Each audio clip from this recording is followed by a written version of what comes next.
صبح جو سحری کا وقت ختم ہونے پر، سحری کا وقت جب ختم ہو جاتا ہے اسی وقت سے فجر کا وقت شروع ہوتا ہے۔ جب فجر کا وقت شروع ہو گیا، جیسا کہ حقانی انجمن دربار میں یہاں جو طریقہ ہے اس طریقے کے مطابق یہی ہے کہ سحری کا وقت ختم ہوا اور اذان دی گئی، تو وہ جو اذان ہوتی ہے وہ فجر کے لیے ہی اذان ہوتی۔ تو فجر کی جب اذان ہوئی، اگر ہم وہاں پہ دو صبح ہوتی، ایک صبح صادق سے پہلے صبح کاذب یعنی جھوٹی صبح، تو جو سحری کا وقت ہے وہ صبح کاذب تک سحری کا وقت ہے، نہیں صبح صادق تک ہے۔ جیسے ہی صبح صادق شروع ہوتی ہے یہاں سحری کا وقت ختم ہو جاتا ہے اور فجر کا وقت شروع ہو جاتا ہے، اسی وقت اذان ہوتی ہے۔ تو اس وقت جب اذان ہوگی اس وقت سے، اس اذان سے ہم فجر کی نماز ادا کر سکتے ہیں۔ اب یہ ہے کہ اس میں اگر ہم 2-4 منٹ اور دیر کر لیں، سنت نفل یہ کچھ پڑھ لیں، اگر پڑھ کر کے تو اور بہتر ہے۔ یہ چیزیں اس چیز کو چونکہ بار بار یہاں پہ مختلف طرف سے یہ سوالات ایسے آتے رہتے ہیں، اور اس میں ایک دوسرے سے اگر ملنے اور ملانے کی بات اگر آئے تو کبھی کوئی نہیں مل پائے گا۔ اب مغرب کی اذان کا جو ٹائم ہم لوگ جس وقت میں دیتے ہیں اس سے 10 minute, 8 minute, 7 minute, 6 minute, 5 minute پہلے تک دوسری اذانیں ہوتی رہتی ہیں، اور عام اذانوں سے پہلے اور بھی 2 منٹ پہلے کچھ لوگ اذان دے دیتے ہیں۔ تو اگر اس کو ہم سب، اگر وہ کہیں کہ میرے مطابق آ جاؤ، ہم کہیں میرے مطابق آ جاؤ، تو نہ وہ میری بات سنے گا نہ ہم اس کی بات سنیں گے۔ بہتر یہ ہے کہ قرآن اور حدیث کو سامنے میں لایا جائے اور اس وقت میں اس سے بات کریں اس کے مطابق، اور اسی کے ذریعہ سے ہم جو جتنی دلیلیں جو مولانا صاحب جو پیش کیے ہیں وہ سب ہیں۔ جو سوال کرنے والے نے جو سوال کیا ہے وہ اس وقت میں اسے سوال کرنے کی ضرورت نہیں تھی جس نے سوال کیا۔ یہ جو معاملہ ہے یہاں پہ یہ سالانہ عرس کا موقع ہے، یہ سب مسائل جو ہیں مسائل کے وقت میں بیان آپ کیجئے، آپ دوسرے وقت میں آپ سوال کیجئے۔ ایسے وقت میں سوال کرنا ان سب معاملات میں یہ تو بہتر نہیں ہے، مناسب نہیں ہے۔ درود شریف پڑھیں، اللہم صلی اللہ علیہ وسلم شفیع المذنبین سے محمد وعلی آلہ وصحبہ کما صلیت وسلم و رحمۃ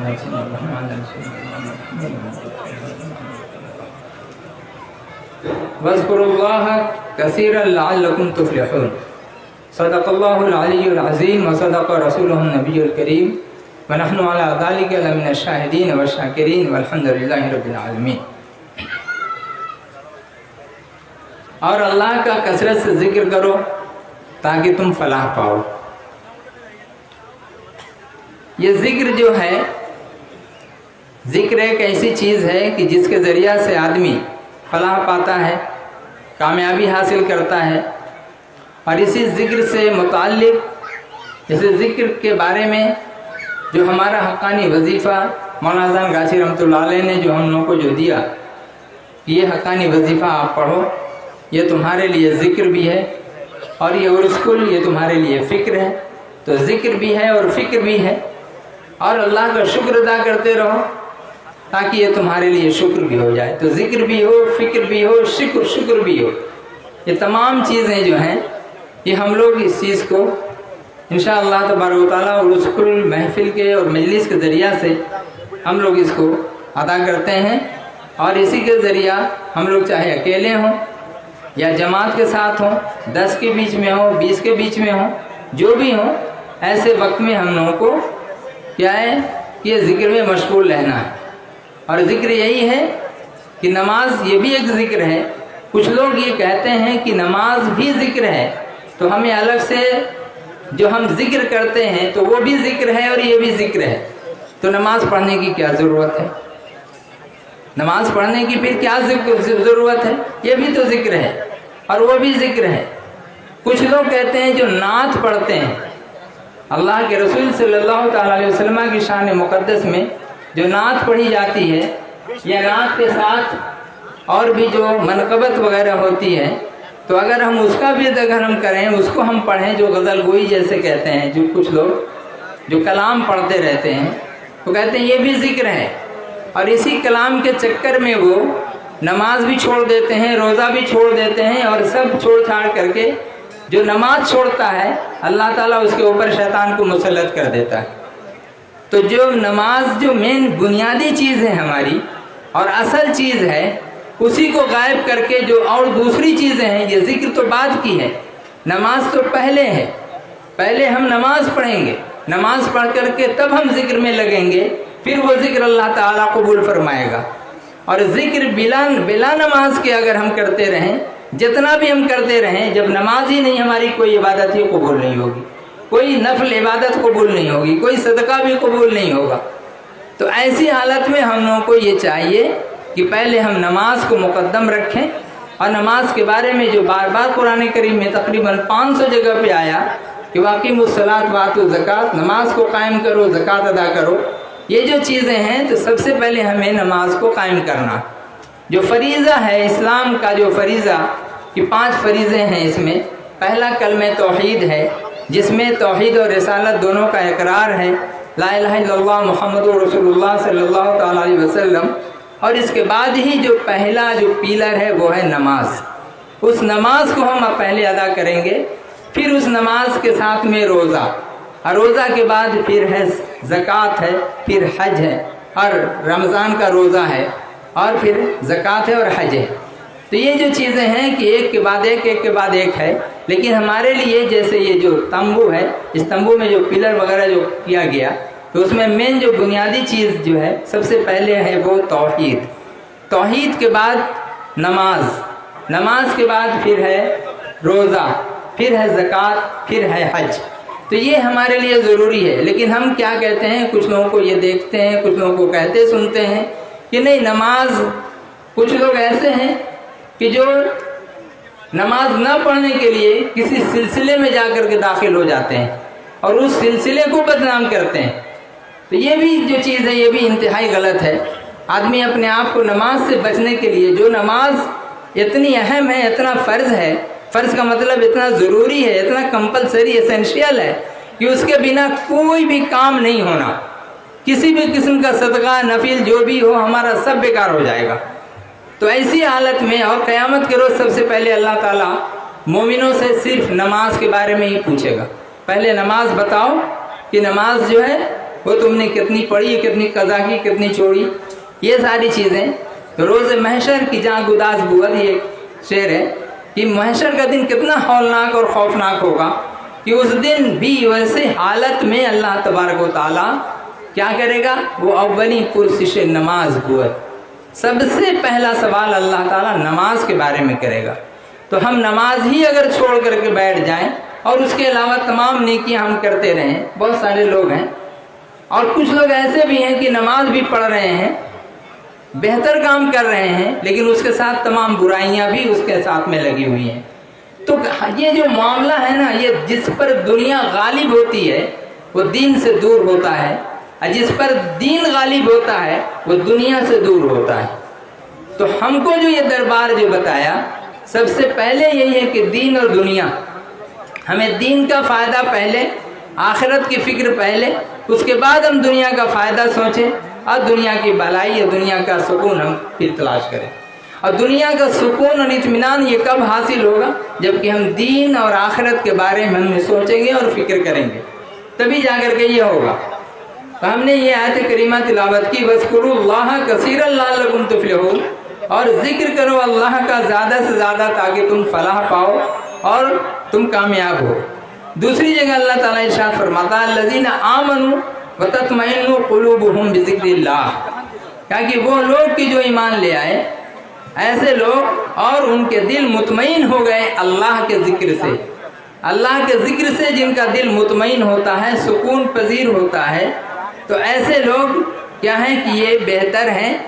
اور جو لوگ ایمان لے کر کے آتے ہیں اور پھر ان کا دل مطمئن ہوتا ہے اور ذکر سے، ذکر خدا سے، ذکر الہ سے، ذکر معبود سے، ذکر اللہ سے جن کے دل کو اطمینان پہنچتا ہے، اور پھر اللہ تعالیٰ اس کے بارے میں ہی پھر آگے ارشاد فرماتا ہے الا بذکر اللہ تطمئن القلوب، کہ اللہ کے ذکر سے دل مطمئن نہیں ہوتے، یعنی اللہ کا ذکر ہی ہے جس سے دل کو سکون پہنچتا ہے۔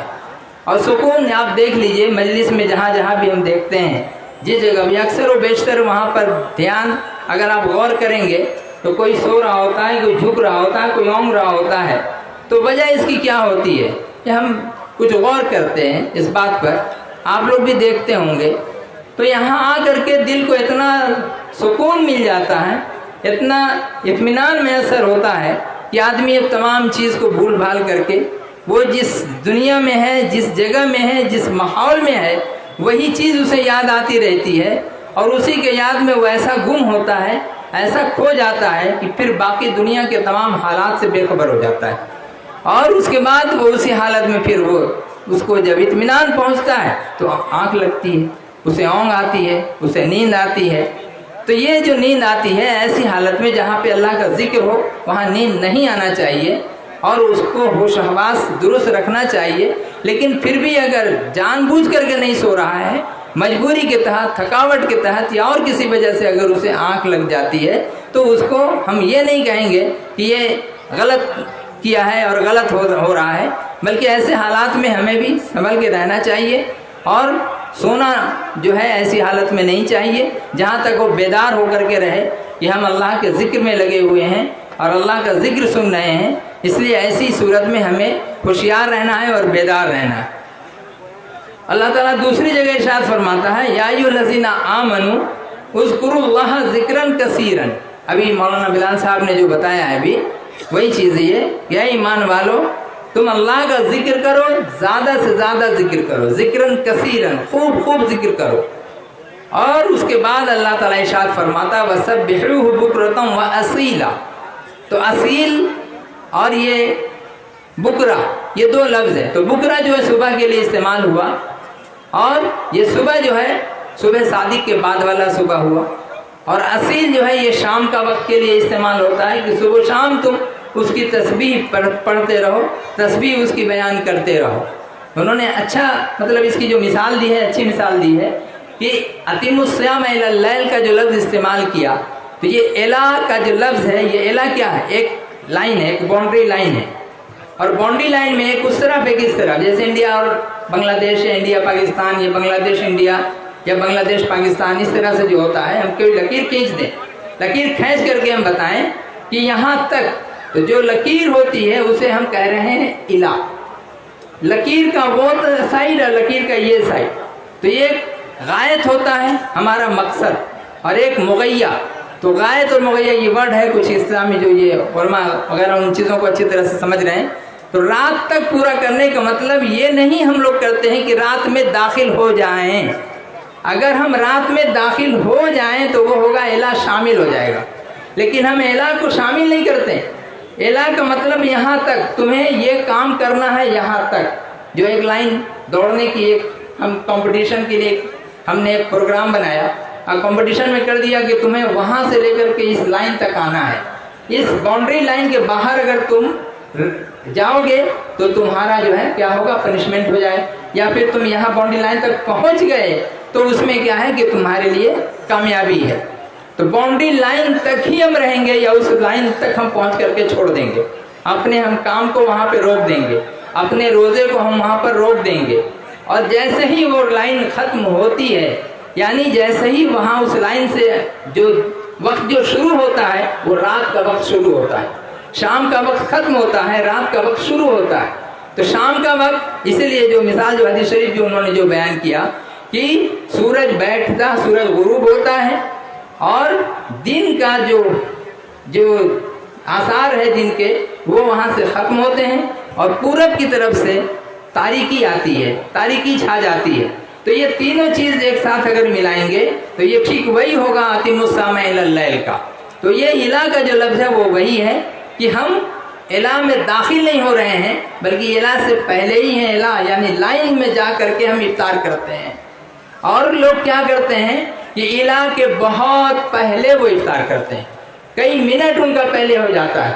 جس کو آپ اگر اچھی طرح سے گاؤں میں، دیہات میں یا میدان میں کھلی جگہ پہ آپ اگر دیکھنا چاہیں گے تو انشاءاللہ تعالی وہاں پہ آپ کو اس کا فرق سمجھ میں آ جائے گا اور مولانا اذان گاچی رحمتہ اللہ کا سحری اور افطار کا جو ٹائم ہے، یہ ٹائم آپ کو وہاں پہ بخوبی اندازہ ہو جائے گا، اور اس وقت آپ واقعی انشاءاللہ اقرار کریں گے کہ یہ ٹائم ٹیبل بالکل صحیح ٹائم ٹیبل ہے۔ اس لیے کہ یہ جو ہے احتیاط رکھنے کے باوجود یہاں پہ جو رکھا گیا ہے وہ ایسا ہی معاملہ ہے، اسی طرح کا معاملہ ہے، احتیاط بھی ہوا اور اس میں ہمارا کام بھی ہوا۔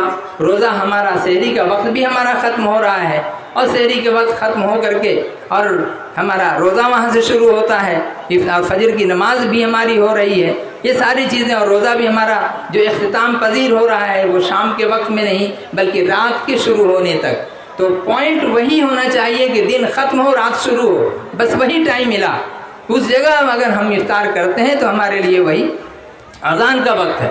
تو بہت سارے لوگ تو ایسے ہیں کہ اذان کو اس سے پہلے ہی اذان دے لیتے ہیں، اور اس سے پہلے یہاں پہ 2 منٹ اذان ہوئی، 2 منٹ بعد دوسری جگہ، 2 منٹ بعد تیسری جگہ، 2 منٹ بعد چوتھی جگہ، یہ جو اذان اتنی دیر ہوتی ہے لے دے کر کے کیا ہوتا ہے، جو لاسٹ اذان ہوتی ہے اس کے ہوتے ہوتے تک ہم لوگ کا ٹائم ہو جاتا ہے۔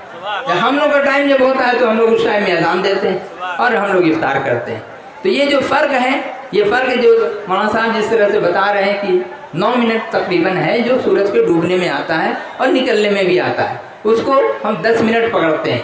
تو 10 منٹ کا اندازہ اگر ہم لے لیتے ہیں، اس میں 5 منٹ اور ہم جوڑتے ہیں، اور وہ جوڑ کر کے جو 15 منٹ جو ہوتا ہے وہی ٹائم ہو رہا ہے۔ تو ان سب چیزوں کو، یہ سب بہت ہی طویل بحث ہے، اور اس کے لیے وقت چاہیے آدمی کو۔ ہم کو جو مرشد نے بتلا دیا ہے، سیدھا سیدھا جو طریقہ بتایا، جو ہم کو ٹائم جو بتلا دیا، ہم اسی ٹائم پر اپنا ہم روزہ شروع بھی کریں گے اور روزہ افطار بھی کریں گے، یعنی ختم بھی کریں گے۔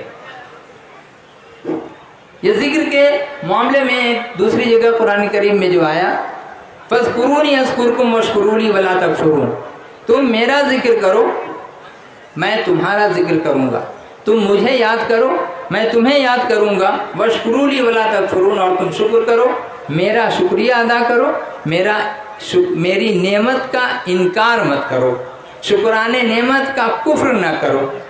میری نعمت جو ہے ہم نے جو تمہیں دیا ہے اس پر تم شکریہ ہی ادا کرو، تم کفر نہ کرو، مطلب شکران نعمت سے انکار نہ کرو۔ تو شکران نعمت سے انکار نہیں کرنا، یہی شکریہ ہے، اور شکریہ کا سب سے بہتر طریقہ نماز ہے۔ جب ہم نماز پڑھتے ہیں تو ہمارے جسم کا ہر ایک حصہ، ایک ایک رواں جو ہے ہمارا، ایک ایک پشم جو ہے وہ ہمارا سجدے میں، رکوع میں اللہ کے آگے جھک جاتا ہے۔ جب جھک جاتا ہے اس کے آگے تو ہم مکمل طور پر نماز کی حالت میں رہتے ہیں۔ ایسے وقت میں ہمیں ادھر ادھر دنیا جہان کا خیال، اور دیکھیے اپنے کنسنٹریشن کے لیے، اپنے ذہن کو مرکوز کرنے کے لیے، ذہن کے خیال کو ایک جگہ جمانے کے لیے، اللہ کی طرف رجوع کرنے کے لیے ہمیں کیا بتایا گیا کہ جب ہم نماز پڑھیں تو سجدہ گاہ جو ہے جہاں ہم سجدہ کرتے ہیں اسی جگہ اپنی نگاہ کو ہم رکھیں۔ جب ہم اپنے سجدے کی جگہ ہم اپنی نگاہ رکھیں گے اور اس جگہ سے ہم ہٹائیں گے نہیں تو کیا ہوگا، ہم کیا پڑھ رہے ہیں کیا نہیں پڑھ رہے ہیں ہمیں وہ سب بھی دھیان میں رہے گا، اور اس وقت ہم نماز پڑھیں یہ اللہ تبارک و تعالی ہمیں لگتا ہے کہ جیسے ہم سامنے میں دیکھ رہے ہیں۔ حدیث شریف ہے تم جب نماز ادا کرو تو اس طرح نماز ادا کرو گویا تم اللہ کو دیکھ رہے ہو، اور اگر تم سے یہ نہ ہو سکے تو تم یہ خیال کرو کہ اللہ ہمیں دیکھ رہا ہے۔ تو اگر یہ صورت ہم اگر پیدا کر لیں اپنے ذہن میں، اپنے فکر میں اور دل و دماغ میں اگر بسا لیں کہ جب بھی ہم اللہ اکبر کہہ کر کے نیت باندھتے ہیں تو اللہ ہمیں دیکھ رہا ہے، ہم اللہ کو دیکھ رہے ہیں، اللہ ہمارے سامنے ہے، ہمارے رکوع کو، ہمارے قیام کو، ہمارے سجدے کو، ہمارے سلام کو، ہماری قرات کو، ہماری تسبیح کو، ہماری تحلیل کو، ہمارے تحیات کو، تشہد کو، درود و سلام کو، اور اس کے ساتھ دعا کو، ہر چیز کو اللہ تبارک و تعالیٰ پڑھتے ہوئے دیکھ بھی رہا ہے اور سن بھی رہا ہے۔ تو یہ خیال اگر ہم پیدا کر کے پڑھیں گے تو ہماری نماز میں تضرع پیدا ہوگا، خشوع پیدا ہوگا، خضوع پیدا ہوگا، اور اس وقت ہماری کیا ہے کہ خاص طور پر اس جگہ پر ذہن ہمارا مرکوز ہو جائے گا اللہ کی طرف۔ مین مقصد پوری عبادت کا ہمارا کیا ہے، اللہ کی طرف رجوع ہونا، ذکر کے ساتھ، فکر کے ساتھ، شکر کے ساتھ، عمل کے ساتھ، نفل کے ساتھ، صدقات کے ساتھ، فرائض کے ساتھ، واجبات کے ساتھ، مستحبات کے ساتھ، سنن کے ساتھ، نوافل کے ساتھ، یہ جتنی ساری چیزیں ہیں یہ سب ذریعہ ہیں اللہ تبارک و تعالیٰ کے رضا حاصل کرنے کا اور اس کو خوش کرنے کا۔ اگر اللہ خوش ہو جائے، اللہ راضی ہو جائے تو ہماری ساری کائنات ہمارے لیے سامنے میں حاضر ہے۔ تو یہ جو معاملہ ہے اللہ تبارک و تعالیٰ سے محبت کرنا، قل ان کنتم تحبون اللہ فاتبعونی یحببکم اللہ، قرآن کریم میں یہ جو آیت ہے، اے محبوب صلی اللہ تعالیٰ علیہ وسلم آپ ارشاد فرمائیں کہ اگر تم اللہ کو محبت کرتے ہو، اللہ سے محبت کرنا چاہتے ہو، اللہ کو اپنا دوست بنانا چاہتے ہو، اللہ کو اپنا محبوب اور پیارا بنانا چاہتے ہو تو تم کیا کرو؟ فاتبعونی، تو تم میرے پیچھے چلو، میری اتباع کرو، میرے کہے ہوئے کو تم مانو، میری باتوں کو سنو اور میرے حکم کے مطابق عمل کرو، یحببکم اللہ، اللہ تعالیٰ تمہیں پیار کرے گا، اللہ تمہیں محبت کرے گا، اللہ تمہیں اپنا محبوب بنا لے گا، تو یہ اللہ تمہیں اپنا دوست بنا لے گا۔ تو مطلب کیا ہوا؟ یہ آیت کریمہ اللہ تعالیٰ نے اپنے نبی اکرم صلی اللہ علیہ وسلم پر جو وحی نازل فرمائی، یہی قل جو لفظ آیا، قل، جہاں جہاں قل ہے اس کا مطلب رسول پاک صلی اللہ تعالیٰ علیہ وسلم کو خطاب کر کے کہا گیا ہے، اے نبی قل، یا ایھا النبی قل، مختلف جگہ پہ جہاں بھی ہے۔ تو یہ قل کا جو معنی ہے آپ کہہ دیجئے، آپ فرما دیجئے، آپ یہ ارشاد فرمائیے، نبی پاک صلی اللہ تعالیٰ علیہ وسلم کو خطاب ہو رہا ہے۔ اور اسی طرح سے جو ہم چار قل جو سنتے ہیں عام طور پر، جہاں جہاں بھی قل جو پڑھی جاتی ہے، کہتے ہیں نا کہ آج کے دن خواجہ غریب نواز کی پہلی قل ہے، تو دوسری قل ہے، تو تیسری قل ہے، تو اس لفظ قل سے یہ چھوٹا قل نہیں ہے، چھوٹا کاف لام پیش قل یہ نہیں ہے، بلکہ بڑا کاف لام پیش قل جو ہم لوگ پڑھتے ہیں، قل هو اللہ احد، قل اعوذ برب الفلق، قل اعوذ برب الناس، یہ تین قل پڑھتے ہیں، لیکن وہاں پہ قل یا ایھا الکافرون بھی پڑھتے ہیں کہ اس کے پڑھنے سے بھی ثواب ملتا ہے اور نیکیاں ہوتی ہیں۔ اور یہ جو تین جو ادھر میں بتائیں، تین قل، سورہ فاتحہ کے 20 پارہ اور ایک بار قل اللہ 10 پارہ، اور تو 10 پارہ اور وہ 20 پارہ 30 پارہ ہو گئے، تو 3 بار قل اللہ پڑھتے ہیں تو ایک ختم ہوا، ایک ختم 20 پارہ کا ثواب، اور قل اعوذ برب الفلق اور قل اعوذ برب الناس، یہ دو صورتیں جو ہیں یہ مصیبت، بلا، جادو، ٹونا، آسیب، ان سب کو دفع کے لیے یہ دونوں صورتیں آئی ہیں، پڑھی جاتی ہیں، جس کو آپ لوگ بارہا جانتے ہیں اور سنے بھی ہیں۔ اس معاملے میں حدیث شریف میں جو آیا، وہ حدیث شریف میں آتا ہے، حضرت ابو امامہ رضی اللہ تعالیٰ عنہ سے روایت کرتے ہیں، قال قال رسول اللہ صلی اللہ علیہ وسلم من قرأ آیت الکرسی۔ اب آیت الکرسی کی بھی فضیلت ہے کہ جو شخص آیت الکرسی پڑھتا ہے ہر فرض نماز کے بعد، فرض نماز ادا کیا اس کے بعد اس نے آیت الکرسی اگر پڑھ لی ایک بار، تو اس آیت الکرسی کے پڑھنے کی فضیلت یہ ہے کہ جنت میں اس کی موت ہی ایک حائل بنتی ہے، ایک پردہ بنتا ہے کہ اس کی موت کے سوا کوئی دوسری چیز اسے روک نہیں سکتی جنت میں داخل ہونے سے۔ یہ آیت الکرسی کی فضیلت ہے۔ تو یہ حضرت ابو امامہ رضی اللہ عنہ ان کی یہ حدیث، ان سے یہ روایت کی ہے کہ من قرأ آیت الکرسی فی دبر کل صلاۃ مکتوبۃ، ہر فرض نماز کے بعد، یعنی ہر فرض نماز کے لاسٹ میں، آخر میں، ختم ہونے پر جو یہ پڑھتا ہے، لم یمنعہ من دخول الجنہ الا ان یموت، یعنی اس کے جنت میں داخل ہونے کے لیے اگر کوئی چیز مانے ہے یعنی رکاوٹ بنتی ہے تو صرف اس کی موت ہے۔ یہ جو حدیث شریف ہے اسے نسائی شریف، ابن سنی، بیہقی، طبرانی، ان سب نے اس حدیث کو روایت کیا ہے، اور اس کے مطابق میں اس کے بعد قل اللہ کا ثبوت یہیں سے پھر آتا ہے، وزاد فی بعض طرقہ وقل هو اللہ احد، اور دوسرے طریقے سے اس حدیث میں دوسرے طریقے سے جو زیادہ کیا ہے الفاظ طبرانی نے، وہ یہ ہے کہ قل هو اللہ احد بھی اگر کوئی پڑھتا ہے تو وہ بھی دخول جنت کا سبب بنتا ہے۔ تو قل هو اللہ، اور اس کے بارے میں الگ ایک حدیث ہے کہ حضرت